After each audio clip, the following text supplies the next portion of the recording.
Bonjour les amis, aujourd'hui on va choisir une élève de la classe 4e année primaire pour faire la leçon 2 de sciences. Quels êtres vivants trouve-t-on dans une chaîne alimentaire? Leçon 2. Quels êtres vivants trouve-t-on dans une chaîne alimentaire? Je me demande. Observe les êtres vivants de la savane puis réponds aux questions. D'abord, on voit sur l'image un ensemble d'êtres vivants, végétaux et animaux. C'est quoi une chaîne alimentaire?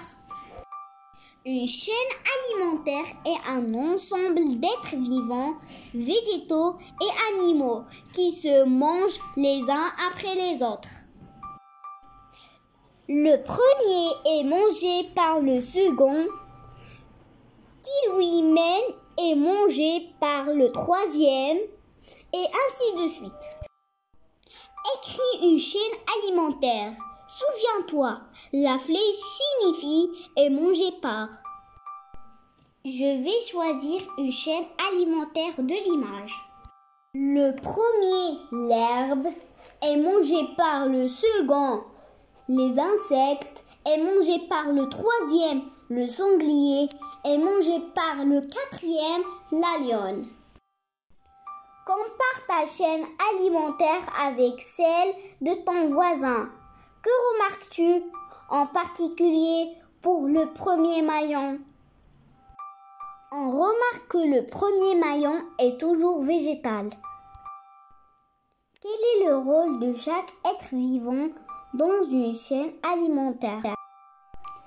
Les êtres vivants qui se trouvent au début de la chaîne alimentaire sont les producteurs, par exemple les plantes.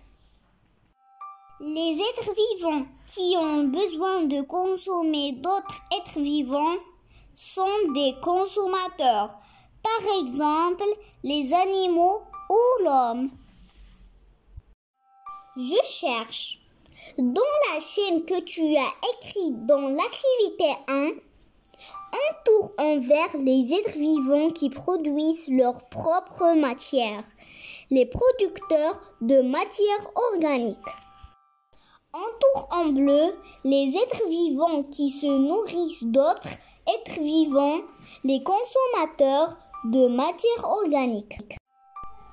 Dans ma chaîne alimentaire, j'entoure en vert le premier maillon, l'herbe.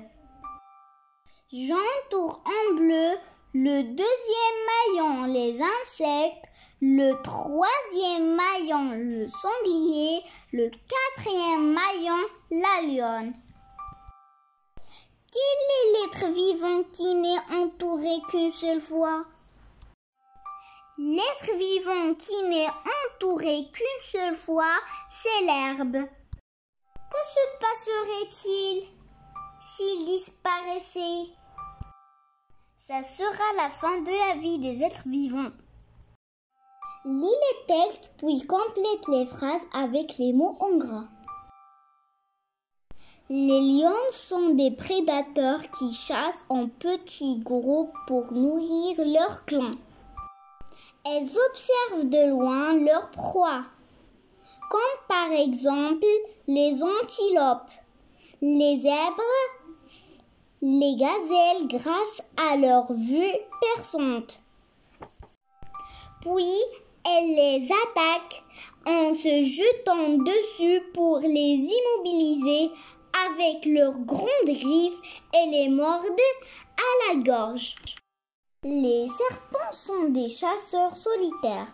Grâce à leur odorat, ils détectent les grenouilles, les rongeurs, les lézards.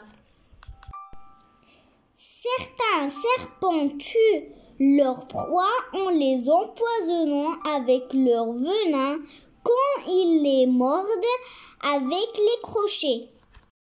D'autres les étouffent en les entourant de leur corps. Dans tous les cas, ce sont des prédateurs redoutables. Les lions chassent des proies telles que les zèbres ou les gazelles. Les serpents peuvent tuer des grenouilles ou des lézards. Ces carnivores sont des prédateurs féroces.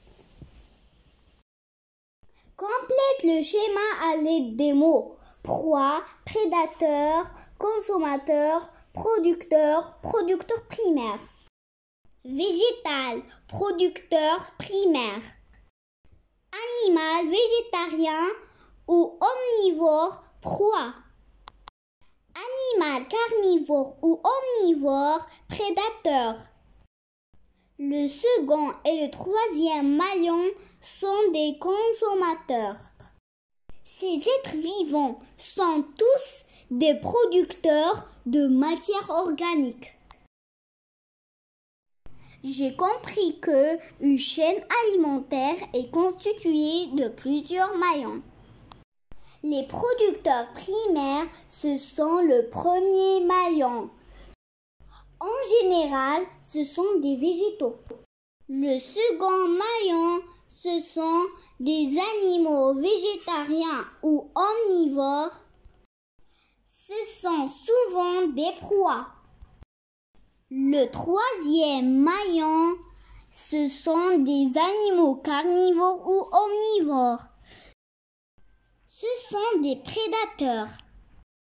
En général, le second et le troisième maillon sont des consommateurs.